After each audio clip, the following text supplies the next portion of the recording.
Okay, today I'm going to talk to you about stopping distances. So, stopping distances can be shown with this simple equation that I'm going to show you right now. So the stopping distance equals the thinking distance, and we'll talk about what that is in just a second, plus the braking distance. So we can always find out the stopping distance by adding these things together. Now it's really important that we now know what that means. So we're going to look at a particular example. So let's imagine I have this little van right here.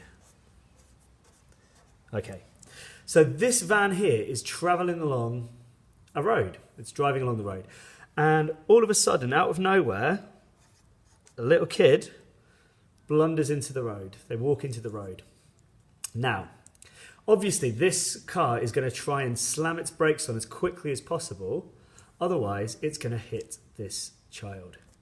So, first of all, we need to think about the thinking distance, because that is the distance that the car travels while the person reacts in order to touch the brake. So that's the brake right there. Apologies for my bad drawings, but this is the person sat in the seat of their car, okay? So what they do is they've seen, first of all, they see the kid, then they have to react.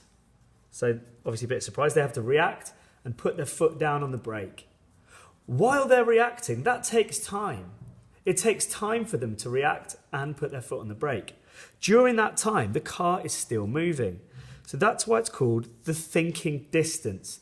This is the distance the car travels while the person reacts to what they've seen. So let's think first of all, what can affect the thinking distance? So the thinking distance, first of all, is affected by speed.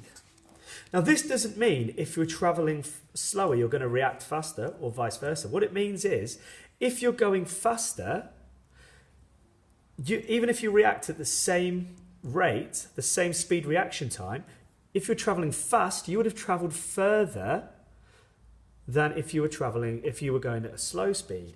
So it might take you, let's say, half a second to react.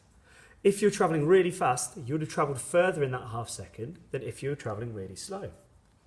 Now, the other things that can affect your thinking distance is your reaction time.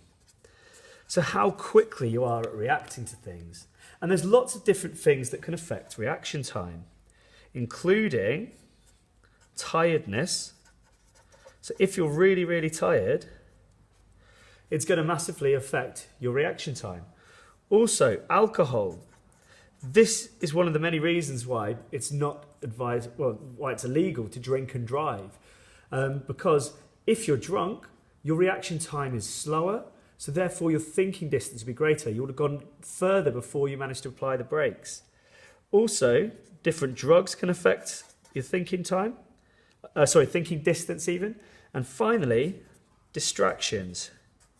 So if there's something going on in the car that you're not, meaning you can't pay full attention to the road, it means you will travel further before you react to put your foot on the brake. So that's what thinking distance means, the distance travelled before you react. So then you slam your foot on the brake. Now this car is then going to come to a halt. Now braking distance, the second you apply the brakes, it doesn't stop straight away. Cars will apply the brakes, then there'll be increased friction and the car will come to a halt. But that can be quite a long distance. So braking distance is just the distance that you travel from the second you apply the brakes to the second you stop. So here, this person's reacted, foot's gone down on the brakes and he's come to a stop. Luckily, in this example, it's just before the kid.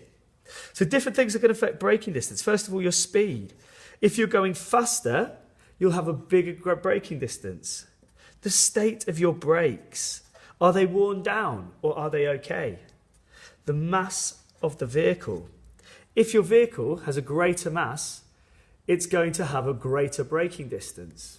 and also the road surface. That's a big one. So things about the road surface means, is it icy? Is it wet?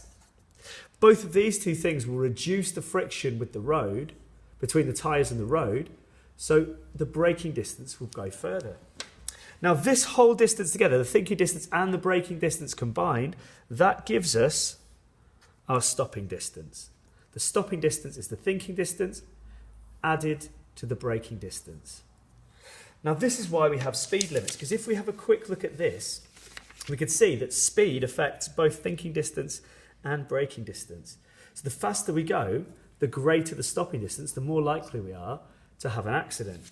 So if I quickly show you this figure, what we can see here is it shows the typical stopping distances at different speeds. So if you're going at 20 miles an hour, then it's only 12 metres stopping distance. That means 6 metres you travel before you hit the brakes, then 6 metres to stop. That's only 12 metres. Whereas if you're going at 70 miles an hour, a typical braking distance is 96 metres.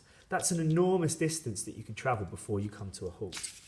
So, just to summarise, stopping distances include thinking distance and braking distance. Thinking distance is all about how fast you can react and how far your vehicle travels while you react. And your braking distance is once you've applied the brakes, how far do you travel? Thank you.